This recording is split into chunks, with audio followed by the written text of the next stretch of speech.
Hello student, इसके पहले first video में हम लोग स्पीकर के बारे में जानकारी लिए थे।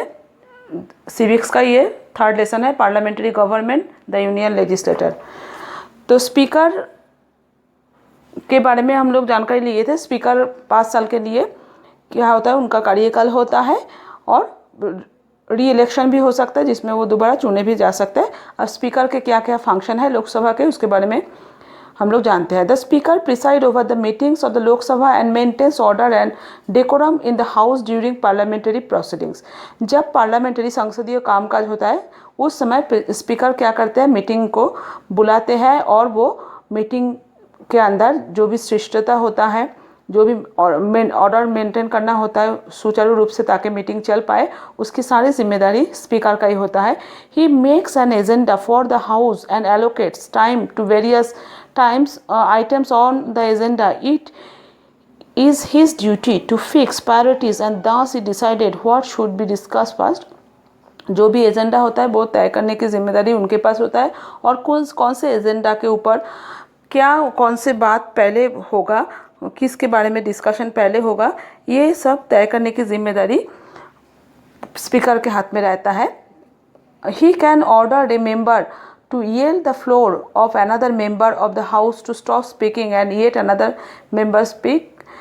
कोई मेंबर, कोई सदस्य अगर किसी भी बारे में मुद्दे पे चर्चा कर रहे हैं तो उसके बाद कौन चर्चा करेगा, या वो उस मेंबर के बदले में जो मेंबर बोल रहे थे उसके बदले में कोई दूसरा मेंबर अगर बोलना चाहता है वो बोल सकता है कि नहीं बोल सकता है, पहले मेंबर को चुप कराना है कि नहीं कराना है, इसका ऑर्डर स्पीकर देते हैं। ये क्षमता इनके पास होता है।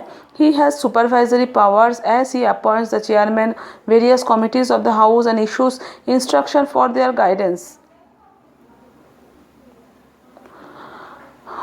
अच्छा, उनके पास he supervisory powers as he appoints the chairman, वो जो अलग अलग कमेटी के जो चेयरमैन होते हैं उनका देखभाल देखरेख करना, उनको दिशा निर्देश देना, ये सारा जिम्मेदारी स्पीकर के ऊपर होता है। The speaker accept the resignation of the member of the house और refuse to accept the resignation on the ground that the member has compelled to do the so against his will.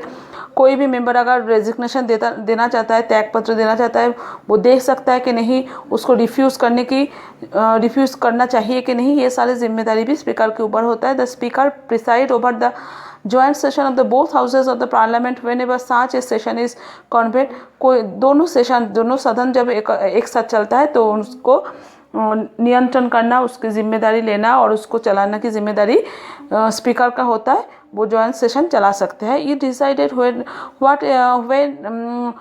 Weather a particular bill is money bill और not, वो ये decide करते हैं कि कोई भी bill वो मानी बिल है कि नहीं है। He has a casting vote in case of the deadlock, अगर किसी भी बातों पे डेडलॉक होता है या गतिरोध होता है, ठहराव होता है, तो वो जो निर्णायक मत है वो देने की क्षमता स्पीकर रखते हैं।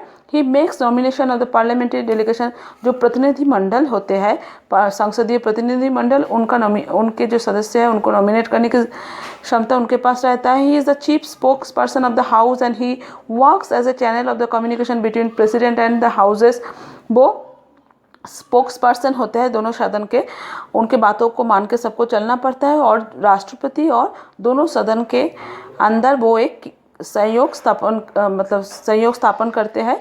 दोनों के अंदर कैसे चलाना है, कैसे सब कुछ परिचालना करना है और कैसे दोनों के अंदर कम्युनिकेशन करना है, ये चीज़ स्पीकर करते हैं। अब राज्यसभा के बारे में जानेंगे। The Rajya Sabha is the upper house of the parliament. It can have up to 250 members including 12 members nominated by the President of India. At present the Rajya Sabha has 245 members, 12 nominated and 233 elected. Rajya Sabha upper house होते हैं संसद के, इसमें 250 member Rajya Sabha के जो सदस्य होता है वो 250 होते हैं। इसमें 12 मेंबर प्रेसिडेंट द्वारा नॉमिनेट किया जाता है। इस समय राज्यसभा का 245 मेंबर्स राज्यसभा का है, जिसमें से 12 नॉमिनेटेड पर्सन है प्रेसिडेंट द्वारा, 233 इलेक्टेड मेंबर्स हैं। The elected members represent the state and the union territories. More popular state है more members of the representing them. जो इलेक्टेड मेंबर्स होता है वो एक राज्य के और जो केंद्र शासित एरिया है उसके प्रतिनिधित्व करते हैं, जो चुने जाते हैं जिन मेंबरों को, और किस राज्य में कितने लोक संख्या होगा उसके ऊपर मेंबर्स का कितना सीट होगा वो निर्धारित किया जाता है। The members representing state and elected by the elected members of the state legislative assembly. जो मेंबर्स है वो एक स्टेट को प्रतिनिधित्व करते हैं और वो लोग स्टेट लेजिस्लेटिव असेंबली द्वारा चुने जाते हैं। The legislative of the union territories are elected according to the rules made by the parliament. Parliament द्वारा जो भी नियम कानून है उसके तहत यूनियन टेरिटरीज के जो प्रतिनिधि है उनको चुने जाते हैं। The members nominated by the president are distinguished author, journalist, economics, jurist, scientist, social workers and so on. जो प्रेसिडेंट द्वारा जो सदस्य नॉमिनेट किया जाता है वो बहुत नामी कोई लेखक हो सकते हैं, पत्रकार हो सकते हैं, कोई अर्थनीतिविद हो सकते हैं, कोई न्यायिक विचार विभाग से आ सकता है, कोई विज्ञानी हो सकता है, कोई समाज सुधारक हो सकता है। इन सब डिपार्टमेंट में जो नामी दामी लोग हैं उन्हीं में से क्या करते हैं प्रेसिडेंट राज्यसभा के मेंबर्स को, जो 12 मेंबर्स हैं उनको चुनते हैं।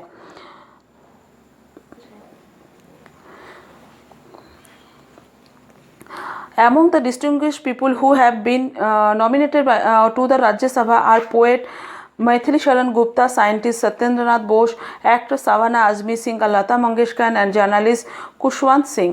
ये सारे लोगों का जो नाम बताया गया है ये सब प्रेसिडेंट द्वारा नॉमिनेट किया गया राज्यसभा के सदस्य थे। The Rajya Sabha is not dissolved after a fixed term. It is a permanent body. 1/3 of its members retire every 2 years। Rajya Sabha का कोई फिक्स टाइम नहीं है कि जिसके बाद राज्यसभा भंग हो जाएगा। ये एक स्थायी बॉडी है। सिर्फ इसके जो 3 भाग में से 1 भाग मेंबर हर 2 साल के बाद रिटायर हो जाते हैं और उनके जगह पे नए मेंबर्स को चुने जाते हैं। New members and then elected the vacant seat. और नए मेंबर को चुनकर जो खाली पद है उनको भरा जाता है। Each member has a term of 6 years। Her member का जो कार्यकाल का समय होता है वो 6 साल का होता है। The vice president of the India presided over the Rajya Sabha. जो वाइस प्रेसिडेंट होते हैं वो ही राज्यसभा का परिचालना का दायित्व लेते हैं। He is the ex officio chairman because he gets his post by virtue of his office. In the chairman absence the deputy chairman preside. जब चेयरमैन नहीं रहते हैं तब उनके जगह पे जो डेप्यूटी चेयरमैन है वो राज्यसभा को परिचालना करते हैं। और जो राज्यसभा के जो परिचालना करते हैं वाइस प्रेसिडेंट, वो क्या होता है उनके सद्गुण द्वारा ऐसे अच्छे व्यक्ति को देख के चुने जाते हैं। The Rajya Sabha members elect the deputy chairman from among themselves who can be A member. Rajya Sabha के किसी मेंबर में से ही डेप्यूटी चेयरमैन को चुने जाते हैं। To be A member of the Rajya Sabha. एक राज्यसभा का मेंबर होने के लिए क्या क्या होना चाहिए? Has to be an Indian citizen, as at least 30 years। भारतीय नागरिक होना पड़ेगा और कम से कम 30 साल के उनको एज उनका होना चाहिए। Should not be bankrupt and mentally unsound. आर्थिक रूप से वो देवलिया नहीं होना चाहिए और मानसिक रूप से भी उनको सही होना चाहिए। Should not hold any salaried government job. और वो किसी भी गवर्नमेंट जॉब नहीं कर सकते हैं जिसमें बहुत अच्छा सैलरी उनको मिलता है। अब पावर्स ऑफ द पार्लियामेंट, क्या क्या पावर्स है संसद का? As already discuss earlier, the Lok Sabha and the Rajya Sabha are the 2 houses of the parliament. Lok Sabha Rajya Sabha ये पार्लियामेंट के संसद के दोनों सदन है। The constitution make to keen interest to make the Lok Sabha the predominant houses. The power of the parliament can be discuss under the heading given below. नीचे देखो power के बारे में दिया गया है। Legislative power, financial power, the constitution function power, executive powers, elective function and judicial power. Legislative power जो वैधानिक या पावर्स होता है, क्षमता होता है, उसमें क्या है? The parliament is the highest law making body in our country. हम लोगों के देश के जो आइन कानून बनता है उसके मेन जो हाईएस्ट बॉडी है वो पार्लियामेंट है। वहाँ से ही सारे देश चलाने के लिए जो भी नियम कानून है, जो नियम आइन बनता है वो सब वहाँ पे ही तैयार होता है। इट कैन मेक्स और amend laws on the subject listed on the union list and concurrent list. इसमें जो आइन कानून बनता है उसका सुधार भी इसी जगह पे हो सकता है। और जो लिस्ट तैयार होता है कि कौन से चीज़ के ऊपर आइन कानून बनाना चाहिए, हाँ, उसके साथ जो जुड़ा रहता है जो लिस्ट, वो सब देख के उसमें सुधार होगा कि नहीं होगा, ये सब चीज़ भी पार्लियामेंट में तय होता है कि वो कोई भी आइन बनना चाहिए कि नहीं बनना चाहिए, अगर बना है तो उसमें सुधार कैसे हो सकता है, ये सब कुछ पार्लियामेंट में ही होता है वोटदान के माध्यम से। It also has the power to make laws even on the state level during the declaration of the emergency in a particular state. उनके पास ये भी क्षमता रहता है जब इमरजेंसी पावर चलता है, कोई ज़रूरी अवस्था घोषणा किया जाता है, उस समय कैसे देश को चलाया जाएगा इसका डिसीजन भी पार्लियामेंट ही ले सकता है। फाइनेंशियल जो अर्थनीतिक क्षमता है, the parliament has control over the financial resources of the country. Money will first originate the Lok Sabha and then it is sent to the approval of the राज्य सभा। जो फाइनेंशियल जो आर्थिक बिल देश में पास होता है वो इसी संसद भवन में ही होता है। लोकसभा में वो सबसे पहले शुरू होता है, उसके बाद लोकसभा में वो बिल पास होने के बाद राज्यसभा में भेज दिया जाता है। वहाँ पे भी अगर इसको चुना जाता है, उसके पक्ष में वोट पड़ता है तो बिल मान्य बिल क्या होता है, लागू कर दिया जाता है। कॉन्स्टिट्यूशनल पावर्स क्या है, the parliament has the powers to amend constitutional prohibition.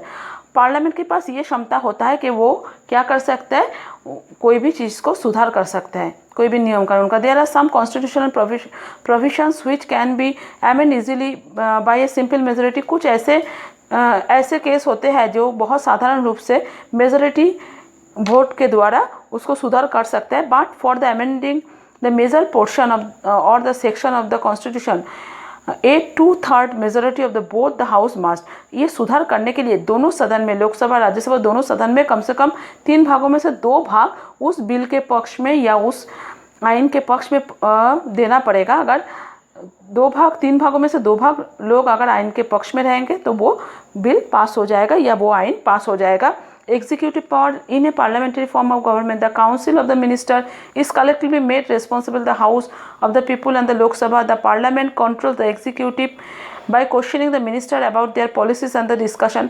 minister लोग क्या काम करेंगे, कैसे करेंगे, वो लोग सही से काम कर रहे हैं कि नहीं कर रहे हैं, ये जिम्मेदारी क्या होता है, जो काउंसिल ऑफ मिनिस्टर्स होते हैं, हाँ, वो लोग एक साथ निभाते हैं। और जो हाउस होते हैं उसमें जो सदन चलाते हैं वो ये सब चीज़ों को लेकर देखभाल करते हैं कि सब कुछ सही तरह से मेंटेन हो रहा है कि नहीं हो रहा है।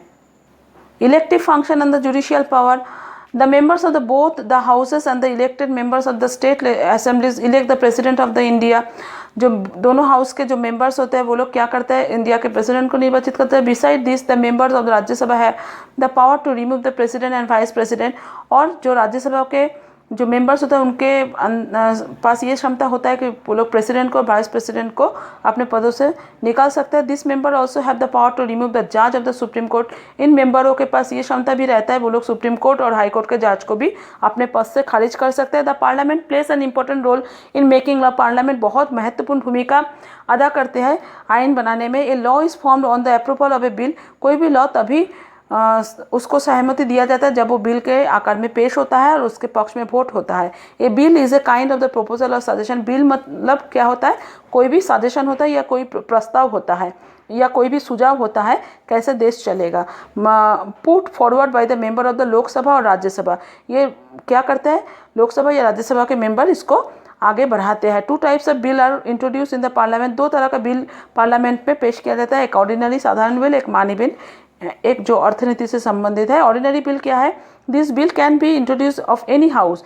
ऑर्डिनरी बिल किसी भी सदन में लोग इंट्रोड्यूस कर सकते हैं, लेकर आ सकते हैं। It can be introduce by a minister or any private member of the house. कोई भी मेंबर या कोई भी मिनिस्टर इस बिल को लेकर संसद में उत्थापन कर सकते हैं, उसके बारे में चर्चा कर सकते हैं और उस बिल के ऊपर राय दे सकते हैं। An ordinary bill has to go through the following stages before become an act. कोई भी बिल, जैसे कोई भी बिल पास करवाना हो, जैसे रिसेंट में हम लोग देखे हैं 3 तलाक बिल पास हुआ है, ऐसे बहुत सारे बिल हैं जो बिल पास होता है। तो कोई भी बिल जब पास होता है तो कुछ चीज़ों के अंदर से, कुछ स्टेज के अंदर से वो बिलों को गुजरना पड़ता है। सबसे पहले फर्स्ट रीडिंग होता है जिसमें बिल को साधारण रूप से जो पक्ष बिल को लेकर आते हैं वो साधारण रूप से बिल को पढ़ते हैं। सेकेंड फेज में भी क्या होता है, बिल के बारे में बताया जाता है, हाँ, क्या क्या उसके प्रावधान है, क्या उस बिल में है, लोगों के क्या ओपिनियन है, हाँ, सारे चीज़ बिल के पक्ष में क्या बात है, बिल के विपक्ष में जो लोग बोलना चाहते हैं वो बोला जाता है। थर्ड स्टेज में क्या होता है, at this stage only a brief discussion take place in the house, it is confined only the arguments either its support or rejection of bill. Third stage में बिल के बारे में बहुत विस्तारित रूप से आलोचना होता है और उस बिल को सपोर्ट करना चाहिए या रिजेक्ट खारिज करना चाहिए, उसके बारे में डिस्कशन होता है। उसके बारे में लोग क्या करते हैं, दलीलें देते हैं। No amendment is permitted at this stage after discussion. इस पक्ष में थर्ड स्टेज में कोई भी सुधार नहीं हो सकता है। After discussion the bill is voted. जब डिस्कस हो जाता है, पहले और दूसरे स्टेज में बिल के बारे में सब कुछ डिस्कस होने के बाद थर्ड स्टेज में जब आता है उसमें कोई सुधार नहीं हो सकता है। जो भी सुधार करना है पहले और दूसरे स्टेज में ही करना होगा। इस स्टेज में पूरे इस बिल के बारे में डिस्कस करने के बाद वोट के लिए बिल जाता है। अगर बिल के पक्ष में ज़्यादा वोट आता है तो बिल पास हो जाता है। If passed it is send to the other house for approval. एक सदन में बिल पास होने के बाद तब दूसरे सदन में उस बिल को भेजना पड़ता है। दोनों सदन में जब पास होगा फिर वो बिल जाता है राष्ट्रपति के पास, तब वो अगर अनुमति देते हैं तो बिल पास हो जाता है। Bill in the other house, when the bill reaches the other house it undergoes all the processes in the first house when all doubts and the requires are cleared and sent to the president as an president के पास जब चला जाता है, president उसको approve कर देते हैं, तब क्या होता है, वो बिल पास हो जाता है, वो आइन लागू होता है। और मानी बिल क्या है, the money bill is originate in the Lok Sabha. Money bill Lok Sabha में ही उत्थापन किया जाता है। The upper house has no power to delay it by more than 14 days to bring a change it. Upper house में राज्यसभा में जब ये मानी बिल भेजा जाता है तब उन लोगों के पास सिर्फ 14 दिनों की समय रहता है। उसके अंदर अगर इस बिल में कोई भी सुधार करना है या कुछ भी बताना है तो उस 14 दिन के अंदर ही करना पड़ेगा। 14 दिन से ज़्यादा वो लोग इस बिल को रोक के नहीं रख सकते हैं। राज्यसभा में suggest some changes in the format of the money bill but the Lok Sabha is not bound accept this changes. Rajya Sabha ये सुझाव दे सकता है कि मानी बिल को किस तरह से चेंज कर सकते हैं या कि चेंजेस होना चाहिए कि नहीं, लेकिन लोकसभा बाध्य नहीं है कि उस चेंजेस को वो लोग एक्सेप्ट करेंगे। Later it is send to the president approval. फिर दोनों सदन में पास होने के बाद वो प्रेसिडेंट के पास जाता है। इस तरह से क्या होता है, संसद का काम चलता है। The Lok Sabha is directly elected body. दोनों के बीच, लोकसभा राज्यसभा के बीच जो तुलना है वो देखो, उसके बारे में जानेंगे। लोकसभा क्या होता है, लोगों के द्वारा, साधारण लोगों के द्वारा डायरेक्ट चुने जाते हैं। The Rajya Sabha is an indirect elected body. लेकिन राज्यसभा के जो मेंबर्स हैं वो साधारण पब्लिक द्वारा नहीं चुने जाते हैं। उसमें विधानसभा, विधान परिषद, लोकसभा सारे सदस्य मिलकर उसके सदस्यों को चुनते हैं। The Lok Sabha can pass a vote of no confidence against the member. Lok Sabha क्या करते हैं, नो कॉन्फिडेंस के अंदर मतलब उस कोई भी बिल को पास कर सकते हैं। द राज्यसभा कैनॉट, लेकिन राज्यसभा ये नहीं कर सकता है। Lok Sabha can be dissolve, Lok Sabha भंग हो सकता है, लेकिन राज्यसभा कैनॉट डिसॉल्व, राज्यसभा भंग नहीं हो सकता। ये स्थायी परमानेंट बॉडी है।